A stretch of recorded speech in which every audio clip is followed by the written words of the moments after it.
जय सिया राम, हरिओम। ये हैं अन्नामलाई के अन्नामलाई। ये तमिलनाडु के भारतीय जनता पार्टी के प्रेसिडेंट रहे हैं और राजनीति से मतलब जो भी रखते हों और आमतौर से जो भारत के युवा हैं उनमें ये बहुत चर्चित चेहरा ये आईपीएस थे, रिजाइन किया। ये इंजीनियर थे, ये एमबीए थे और इतना पढ़ा लिखा आदमी, हिंदुत्व की राजनीति करने वाला आदमी राजनीति में आया और भारतीय जनता पार्टी इन्होंने ज्वाइन किया। और ये दक्षिण भारत में जो भारतीय जनता पार्टी के मतलब फुटप्रिंट को जो स्ट्रॉन्ग किया, जो जनाधार तैयार किया, उसमें से ये सबसे प्रमुख। आज की तारीख में अगर दक्षिण भारत में कोई नेता आप लेंगे जो इस दर्जे का है वो के अन्नामलाई है और दूसरा है नहीं। तो अभी ये चर्चा में इसीलिए आ गए हैं कि इन्होंने भारतीय जनता पार्टी का जो प्रेसिडेंट का पद है उसको छोड़ा है और कहा है कि 2026 में तमिलनाडु में जो विधानसभा का चुनाव होगा वो भारतीय जनता पार्टी के नए अध्यक्ष के साथ होगा, नए प्रेसिडेंट के साथ होगा। ठीक है, तो मैं वही बात करने के लिए आ गया हूँ कि आदरणीय प्यारे भक्तजन, ये जो के अन्नामलाई हैं इनके बारे में प्रचारित था कि ये तमिलनाडु के मुख्यमंत्री बनेंगे। ठीक ऐसे ही प्रचारित था कि नुपुर शर्मा दिल्ली की मुख्यमंत्री बनेगी। देख लेना, मास्टर स्ट्रोक मोदी का, वो सही समय पे सही लोगों को लाता है और आजकल भी बहुत ही उफान मार रहा है भक्तजनों का कि अगले प्रधानमंत्री होंगे मोदी जी। इन बातों पे थोड़ा सा प्रकाश डालने आया हूँ, जो माइंडसेट हमारा है, जो कुछ प्रैक्टिकली देखा है, सुना है, आपको बताने के लिए आया हूँ। आप लोग चैनल को लाइक कीजिए, शेयर कीजिए, सब्सक्राइब कीजिए, बेल आइकन को प्रेस कर दीजिए जिससे आपको नोटिफिकेशन मिलता रहेगा। और प्लीज़ परिवार को, जो सामाजिक परिवार है उसको बड़ा कीजिए, ज्वाइन बटन को क्लिक करके सामाजिक परिवार का हिस्सा बनिए, मेंबरशिप लीजिए, सदस्य बनिए। आप चैनल को कई तरीके से स्ट्रेंथन कर सकते हैं। आपके कंट्रीब्यूशन से, आपके मोटिवेशन से ये चैनल रन करता है।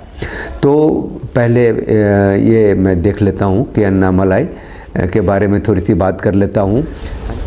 के अन्नामलाई अभी बहुत ज़्यादा चर्चा में भी आए थे चुनाव के बाद, जब उन्होंने खुद को कोड़े लगाए थे। वो एक है ना चेन्नई में अन्ना यूनिवर्सिटी, वहाँ रेप हो गया तो उन्होंने खुद को कोड़े लगाए थे, खुद को सज़ा दी थी, क्योंकि सरकार तो अपराधियों को सज़ा देने से रही।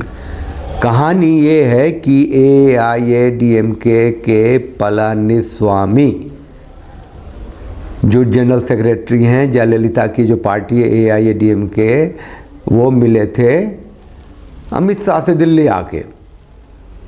अब मुद्दा या मकसद यही था कि भारतीय जनता पार्टी का तमिलनाडु में AIADMK के साथ गठबंधन होना है, गठजोड़ होना है, NDA का उनको हिस्सा बनना है।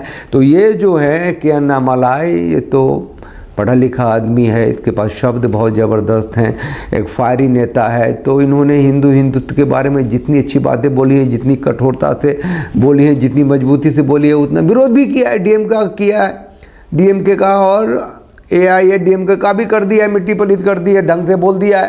तो कहता है भैया ये तो हमारे पार्टी के कार्यकर्ताओं के, हमारे लीडर्स के बारे में ठीक बात नहीं बोलता है। अमित शाह अगर ये रहा तमिलनाडु के BJP का प्रेसिडेंट तो हम आपके साथ गठबंधन नहीं कर पाएंगे। तो चाणक्य है ना, उसको हिंदुत्व से क्या मतलब है अमित शाह को या मोदी एंड कंपनी को। वहाँ का एक थोड़ा सा मैं दिखा देता हूँ। अभी जो 2024 में लोकसभा का चुनाव हुआ था तो उसमें BJP को अपने खुद है ना उसको मिला था 11% वोट। जाहिर है कि इसकी बहुत कोशिश कर रही थी 11% वोट BJP का खुद का आना बिना इसके संभव नहीं था के अन्नामलाई के। तो टोटल जो NDA लड़ी थी ना, NDA में था उसके पास स्मॉलर छोटी छोटी जो पार्टियाँ हैं, तमिल मनीला कांग्रेस है, पत्ताली मक्कल काच्ची, अम्मा मुनेंद्र कसगम, ये 3 छोटी छोटी पार्टियाँ थी। इन तीनों को मिला करके 18 सीट 18% वोट आ गया। तो बीजेपी का तमिलनाडु में सीट, लोकसभा सीट एक भी नहीं निकला, लेकिन 18% वोट आ गए। और AIADMK का सीट है 23%, तो 23 और 18 मिलके हो जाते हैं 41%। और जो सत्ता में वहाँ DMK, उसका वोट प्रतिशत है 47%। तो 47% से इनकी फाइट है। 41% अगर ये हो जाएंगे तो, अब अगर 41% नहीं होंगे तो 18% पे रह जाएंगे। तो 18% को 41% पर क्या ये के अन्नामलाई अभी 2026 के चुनाव में ले जाएगा?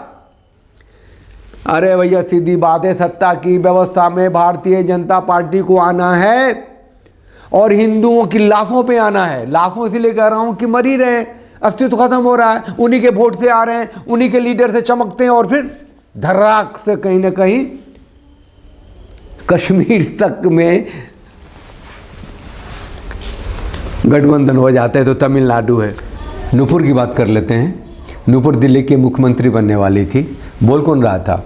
भारतीय जनता पार्टी का IT सेल। पूरा प्रचार किए हुए थे, भक्तजन कह रहे थे ये मोदी है, ये शाह है, इसको सही जगह पे लाएगा, इसको बनाएगा दिल्ली का मुख्यमंत्री। ऐसे थोड़ी होता है। जैसे कोई फिल्म आती थी, कहीं दिखती थी पुलिस से घिरे हुए, हाँ आ गई शेरनी मैदान में।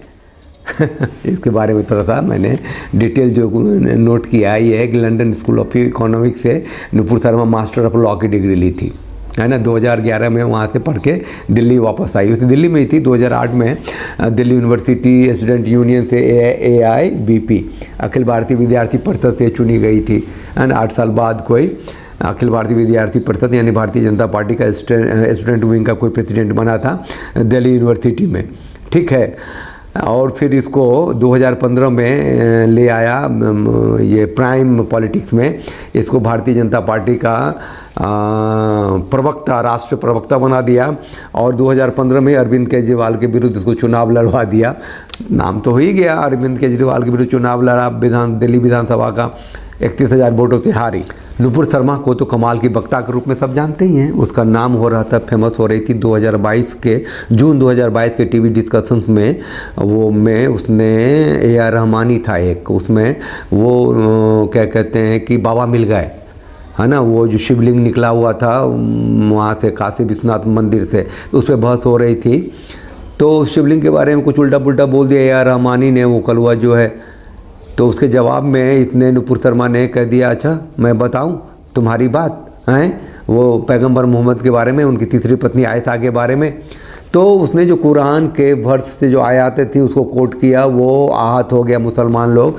एक कटुआ है, एक क्लिप कटुआ कहते हैं, जुबैर है कि क्या नाम है, उसने इसको काटा फाटा पूरी दुनिया में फैलाया। तो सरतन से जुदा के नारे लग गए। तो नारे लग गए। कुछ होता है इससे पहले Bharatiya Janata party Modi and company में इसको फ्रिंज एलिमेंट कह दिया। अरे फ्रिंज एलिमेंट इसको कह दिया तो वो AR रहमानी को भी कह देते ना। तो फ्रिंज एलिमेंट कह दिया इसको। अब ये इसको हाइबरनेशन में चली गई, इसको मारने की, काटने की धमकी मिलने लग गई, बलात्कार करने की, लमाका धमाका कई हुए। और जिसने भी सोशल मीडिया पे लिखा कि वी सपोर्ट नूपुर शर्मा, उसको भयानक दंड मिला, गालियाँ तो मिली ही मिली। कन्हैया टेलर की गला काट दी गई, है ना। और वो कोहली महाराष्ट्र वाले की गला काट दी गई, मार दिया गया। और इतना ये वो जज थे एक सूर्यकांत और क्या पादरी वाला, इन लोगों ने तो यहाँ तक कह दिया था कि ये इस स्त्री मतलब नूपुर शर्मा के कारण लोगों के गले कटे हैं। तो वामपंथी विचारधारा के जज जो न्यायिक व्यवस्था है, मोदी एंड कंपनी तो खलीफा है, हिंद एंड कंपनी है ही, उसमें हिंदू नेता को ये लोग अपने पास रखते हैं, बढ़ाते हैं, ताकत देते हैं, उसको बोलने की छूट देते हैं, पोस्ट देते हैं, पैरवी देते हैं, जिससे कि लगे कि हिंदू हैं। और जहाँ भी कहीं होता है खटाक से जड़ भी काट देते हैं, क्योंकि हिंदू कोई भी सड़कों पे नहीं आता। अभी तमिलनाडु में कोई सड़क पे थोड़ी आया कि क्यों हमारा ये नेता जो के अन्नामलाई है, ये प्रेसिडेंट तमिलनाडु के BJP का नहीं रहेगा, क्यों नहीं रहेगा, कोई नहीं आया, कहता ये उसका डिसीजन है। तो इन लोगों को पता है कि हिंदू जो हैं वो पॉलिटिकल कितने हैं और क्या हैं। और एक बात और लोगों को पता है, इन लोगों को जो पॉलिटिशियंस हैं, ये हिंदू लोग इमोशनल बहुत होते हैं। वोट देंगे कि इसने नूपुर शर्मा को रातों रात नेशनल आइकन कैसे बना दिया हिंदुओं ने, फिर इसने फ्रिंज एलिमेंट कह दिया तो हिंदुओं ने क्या उखाड़ लिया, इतना बड़ा जो नेशनल आइकन के अन्नामलाई को कैसे बना दिया हिंदुओं ने, क्योंकि हिंदुओं की बात करने लग गया वो। अब फिर इसने बीजेपी का प्रेसिडेंट के पोस्ट से भी हटा दिया, तो क्या उखाड़ लिया हिंदुओं ने। अब है कि हिंदुओं का एक बड़ा फोकस ये है कि अगला प्रधानमंत्री कौन बनेगा भाई, योगी जी बनेंगे। मोदी के बाद कौन, योगी।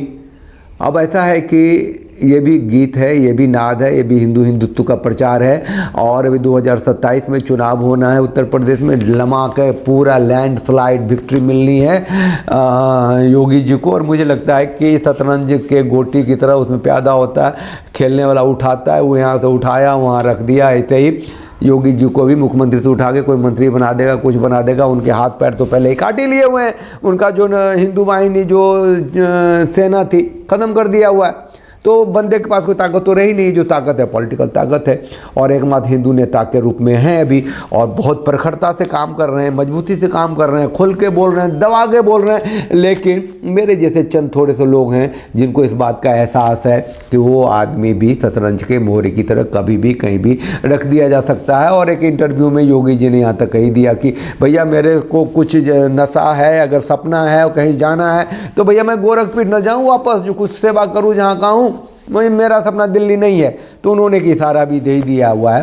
तो वर्तमान में कोई हिंदू नेता नहीं है।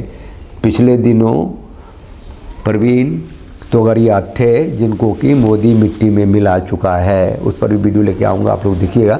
चैनल को लाइक कीजिए, शेयर कीजिए, सब्सक्राइब कीजिए। और भक्तजनों की बातों पे नहीं रखे, जो आप हिंदू हैं, सनातनी हैं, तो अपने धर्म को अथॉरिटी पर रहिए। जिंदा रहने के लिए खुद को मजबूत कीजिए, परिवार को संस्कार दीजिए, और सामाजिक रूप से भी अगर मजबूत हो सकते हैं संगठन के रूप में तो होइए, क्योंकि राष्ट्र की सत्ता में आप नहीं हैं, राष्ट्र की सत्ता साथ रहिए, साथ दीजिए। जय सिया राम, हरिओम।